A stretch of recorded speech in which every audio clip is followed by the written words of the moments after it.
Hello, today I'm going to discuss my top 10 books on individualism. So what makes a book about individualism is the focus on the human condition and the uniqueness of that experience, as well as the fight against groupthink and the kind of machine and the state authority, any of those kind of conditions that strive to contain the individual. I'm going to start with a few honorable mentions. I'm not going to really say much about them, but I definitely think if you're interested in this kind of vibe, you should look into these books as well. The first is Steppenwolf by Herman Hesse. Any of these books by Ayn Rand, Anthem, The Fountainhead, Atlas Shrugged. It's not exactly my thing, but you might enjoy those. The Bell Jar by Sylvia Plath, Invisible Man by Ralph Ellison, and Fight Club by Chuck Palahniuk. I think all of these books delve into it to some degree, but the books that I have on my list, they are 100% through and through individualism books. So let's get into the list. At number 10, we have The Catcher in the Rye by J.D. Salinger, published in 1951. A classic coming-of-age novel, it captures Holden Caulfield's journey through the complexities of adolescence and his rebellion against societal expectations. So this is kind of a stream of consciousness narrative style, and it's full of slang and sarcasm. Several of the books on this list deal with this kind of tone. And what I mean is that in writing, you can kind of do mood or tone. Something like Edgar Allan Poe's The Fall of House of Usher is all about mood, whereas tone is more the voice of the work.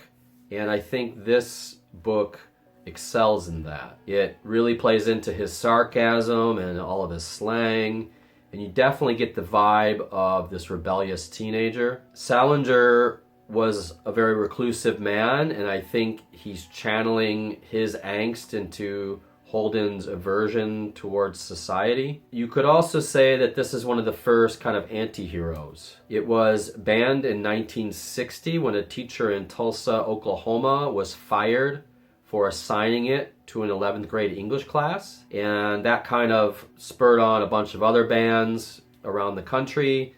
It was considered obscene, which is actually kind of funny looking back on it now. But the American Library Association, the ALA, reports that it was frequently banned from the 1960s all the way up to the 1980s. So it just kind of shows that some literature is way ahead of its time. But yeah, I think it checks all the boxes of a good book about individualism. At number 9, we have Walden by Henry David Thoreau, published in 1854. Thoreau's meditative reflection on nature and society encourages a life of simplicity and self-sufficiency as he documents his time living in the woods. So this was written by Walden Pond, where he was for 2 years, 2 months, and 2 days, from 1845 to 1847. And you could say this is one of the earlier forms of experiential writing, something that like D.H. Lawrence or Henry Miller kind of took to the next level, but this is definitely one of the first instances of that. The cabin cost him only $28 to construct, which is pretty crazy. By the time of his death in 1862, he had only sold 2,000 copies of this book. This is a tour de force of what it is like to live in nature, to be alone, to be kind of a hermit. It has a depth of thought and simplicity and kind of a timeless relevance. And I would say most of all, it's just really poetic. If you've never read it, well, first of all, if you haven't read it, that's a crime. But if you haven't, I definitely think it's a treat, and it will open up not just your mind, but your heart to the importance of nature, but also man's and woman's place in nature. At number 8, we have Bartleby the Scrivener, a story of Wall Street by Herman Melville, published in 1853. This short story highlights passive resistance as Bartleby's simple refusal to work challenges his employer and questions the role of power and conformity in the workplace. It is kind of known for its quote, "I would prefer not to," which is this symbol of kind of non-participation or passive resistance. I read this in college. I was in a modernism class, and I distinctly remember it hitting me more than a lot of the other books in the syllabus. Maybe this is getting a little bit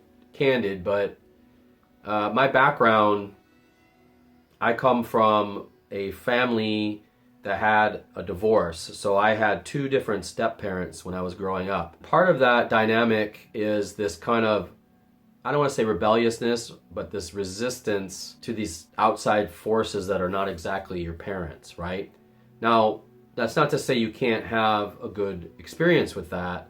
In my experience, it was challenging. On one hand, I think it caused me to kind of grow up a little faster than some people.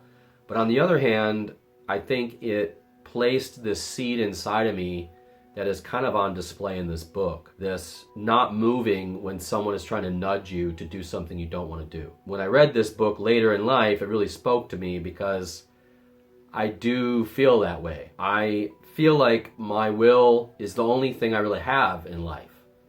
I mean, all the other things I have are kind of ephemeral. They come and they go. But as an individual, I think your will is the only thing that they can't really take away from you. And I think that's evident in this book.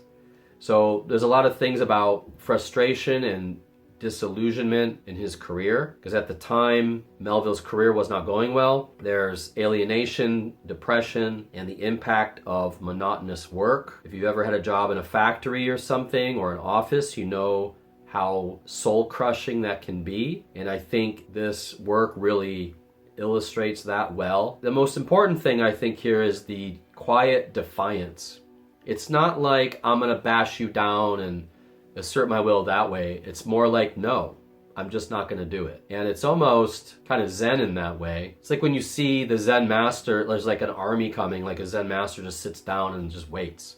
It's the same kind of thing where there's this overwhelming push to get this person to do this thing, and they just detach, and they're like, no, I'm not going to do it. At number 7, we have The Ego and Its Own by Max Stirner, published in 1844. Stirner's work advocates for radical individualism and questions societal and state-imposed morality, emphasizing personal responsibility as a revolutionary act. First thing I should say is that this is not a novel. It is kind of a philosophical work. But it had a really profound impact on my life. It predates, foreshadows existentialism, nihilism, which I'm not really into, and even aspects of anarchism. And it paved the way for Nietzsche, Jean-Paul Sartre. I think anarchism gets a bad rap. There are a lot of groups like Antifa and other groups that think that anarchism is just chaos or destruction, and that's not actually what it is. I mean, there are many forms of anarchism, but just as a generality, I don't think anarchism is political. I think it's personal. It comes down to this. The word anarchism comes from the word archon, which means ruler or leader. It basically means no rulers. It does not mean destruction. It just means no rulers. What is great about this book is it actually champions that. It champions your own will. It champions your own kind of anarchist stance, which is, in my opinion, an individualist stance, a stance of like personal liberty. Stirner's real name is Johann Caspar Schmidt. In the book, he kind of rejects religion, the state, and societal norms. He thinks that philosophically we should be free from all external authorities, and I agree with him. Politically, you could say I'm a very different person because maybe I lean a little more conservative in certain things, but also, you know, I'm into kind of like free love and everything else like that, so it's a little bit hard to pin down my actual political point of view. I do agree with him in the case that by taking responsibility of our personal lives, we influence the whole in a way we never could by following the group. If everyone did this, the world would be a very different place. I think that's something that we are really struggling with right now, is this groupthink, mostly because of the internet, has just exploded. And, you know, through the pandemic and through all these other political dilemmas, there's just this focus on groupthink. My recommendation is if you want to get out of that groupthink, read this book. It teaches you how to question your assumptions. It focuses on autonomy, how to be self-reliant. It also stresses personal sovereignty. Here's the thing, like if you're a Marxist or a socialist or an anarchist, political anarchist, it actually contradicts a lot of what those groups champion. If you look into the history behind it, Engels and Marx both hated this book. They wrote critiques about it. In my opinion, I think it's a great work of individualism literature. At number 6, we have The Trial by Franz Kafka, published in 1925. Kafka's tale of an everyman trapped in a senseless legal system critiques bureaucracy and explores existential themes of helplessness and human isolation. I am a big Kafka fan. I remember reading The Metamorphosis when I was in my mid-20s, and that really blew my mind. Whereas The Metamorphosis is more about kind of this personal view of how people see you. This is more how the man can be eaten up by the machine. The bureaucracy, the guilt of going against it, the existential anxiety. All these things are on full display here. If you've ever seen the film Brazil, I think it got a lot from this book as well. I think there's a lot of that kind of vibe in Brazil, which also got a lot from 1984, but I'll get to that in a minute. Unfortunately, this was published incomplete because Kafka died. I think his work is highly personal, although it's often wrapped in kind of an allegory.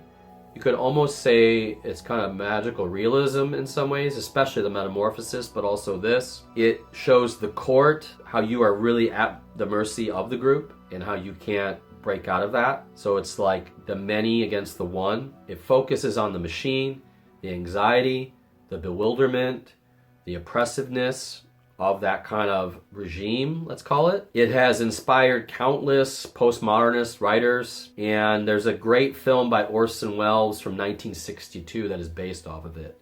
I would check that out if you are interested in it. At number 5, we have One Flew Over the Cuckoo's Nest by Ken Kesey, published in 1962. A scathing look at institutional control, Kesey's novel explores themes of rebellion and individuality through McMurphy's conflict with the oppressive Nurse Ratched. Kesey worked as a night attendant at a mental hospital while studying at Stanford University. So he took a lot from his experiences there. There is a 1975 film by Milos Forman, and I would say it's excellent, but I think the book is better. Jack Nicholson is amazing in the movie, and there are a lot of great supporting roles. Brad Dourif is in it, and a few other people, and I think she nails the nurse. The book just has a depth that the movie doesn't have. I read this in high school. It really affected my view of mental illness, and also just the idea of how easy it is for someone to go against the grain to be called mentally ill. But it is a conflict between rebellion and authority, and the line between mental illness and sanity is weaponized, and I've seen that a lot in the last few years in the world. So I think this book is maybe more relevant now than it's ever been. There's a lot of dark humor. There's some moments that are quite funny. It really just focuses on the human spirit. And again, like I said before, the will. And I'm going to stand my ground and I'm not going to move. And that's basically what he's doing. It's emotionally poignant. And yeah, I think when you finish reading it, especially the end, I'm not going to say what happens, but there's a moment when a different character makes this kind of decision. It just gets you like right in the heart if you're a person that champions these ideals. If you don't, then maybe you would think it's rubbish or something. I don't know.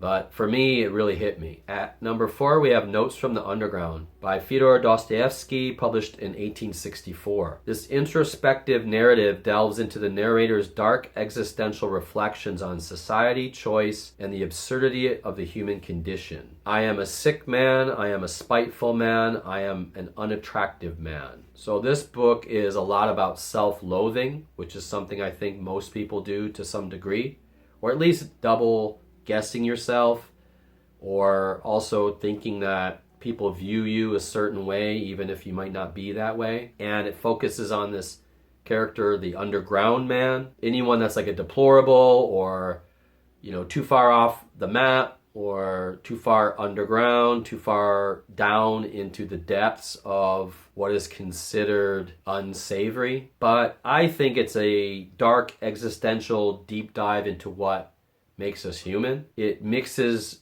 this humor, this kind of dark humor, with despair, which I think is kind of very Russian. I live in South Korea, and I've met several Russians here, and they do have this sense of humor.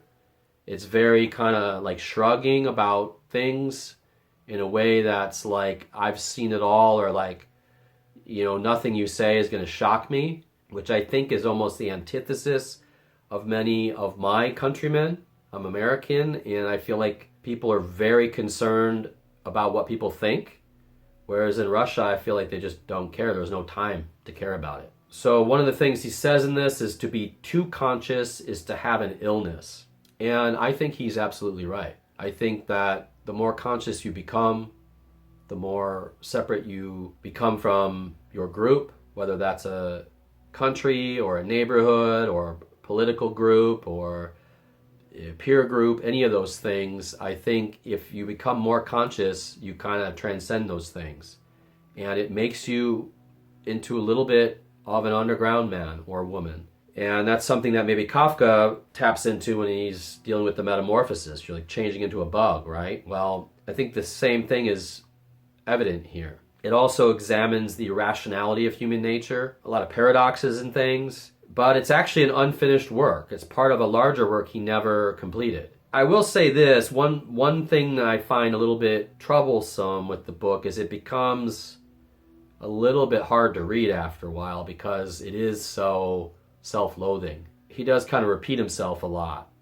So in that way, maybe it could have been edited, and perhaps it would have been if he had made it part of the unfinished work and it would have went through that process. But in this case, I feel like it could be edited a lot. At number 3, we have The Stranger by Albert Camus, published in 1942. Camus' existential novel follows Meursault, a man detached from society, highlighting themes of alienation and the absurd as he faces consequences for his indifference. So this is a book about detachment and indifference, which in a way is similar to Melville's work. But in Melville's work, I think it's a stance of like, I'm fighting against this by just saying I don't want to do it. Whereas this is, I'm fighting against this because in some ways I don't care. If you're a nihilist, you're going to love this book. I am not a nihilist.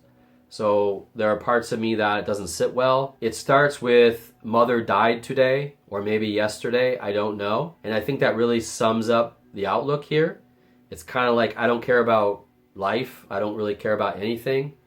There's this kind of absurd humor, which I actually appreciate. I do appreciate absurdity as humor, but it's hard for me to get past the nihilism in it. However, with all that aside, I think he writes in a masterful narrative style. From a writer's perspective, I think this is an amazing book. It challenges beliefs about morality, society, and the search for meaning. One thing I think it examines is the idea of the stranger, which is something that is used in a lot of noirs and westerns. The man who comes into town you don't know anything about, he kind of disrupts everything. In this case, it's kind of the opposite because you're kind of going into his world, but by going into his world, it's doing the same thing. It's disrupting everything around. I think the reader gets that kind of disruption. It's meaningless yet authentic. I'm two-sided about it. I have it so high on this list because I think as a work, it is amazing. And I do think it gets you to think. I just think at heart, I'm a more hopeful person, so I just don't really get in to the kind of nihilism that's on display here. At number 2, we have 1984 by George Orwell, published in 1949. Orwell's vision of a dystopian future explores the dangers of oppressive government, surveillance, and the erasure of personal freedom and identity. This is his last book. It was originally called The Last Man in Europe. Yeah, I mean, if you haven't read this, it's a crime. It's a thought crime, let's say, but you should definitely read it if you haven't read it. If you have read it, I'm just going to touch on a few things that I think are great about it. Its view of totalitarianism is unsurpassed. It's had the most impact of any of these kind of dystopian novels, like Brave New World. Big Brother is watching you, and that's been more relevant today than it ever has been through the cell phone and the cameras, CCTV. he brings on all these ideas we use daily in our speech, the thought police, thought crime, his ideas about censorship and the manipulation of the truth, the media propaganda. When you take an honest look at the big news conglomerates, they're basically the ministry of truth. And if you say anything that goes against them, you're deplatformed or something negative typically happens. It's the idea of the regime scapegoat blaming a almost amorphous villain off in the distance to try to further take away the liberties of the individual. On another level, this book is just a great love story. A depressing one, but a great one. And I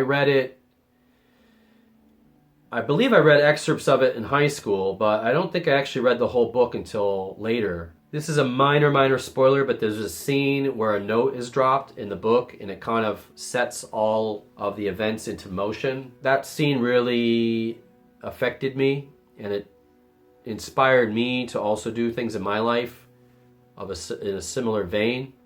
So in that way, I think this book was very influential to me. It's easy to just focus on the totalitarian aspects of this novel, but it's a really good story too. It's well crafted and it is poignant and profound. When you're done reading it, you're kind of blown away. You're just like, wow, like that's where I live. I live in that time now, even though it's supposed to be set, in the future at the time that it came out. And at number 1, I have I Am Legend by Richard Matheson, published from 1954. Matheson's sci-fi horror classic examines isolation and humanity as protagonist Robert Neville endures survival alone, blending psychological tension with themes of identity. I'm just going to say it like it is. This is one of my favorite stories of all time.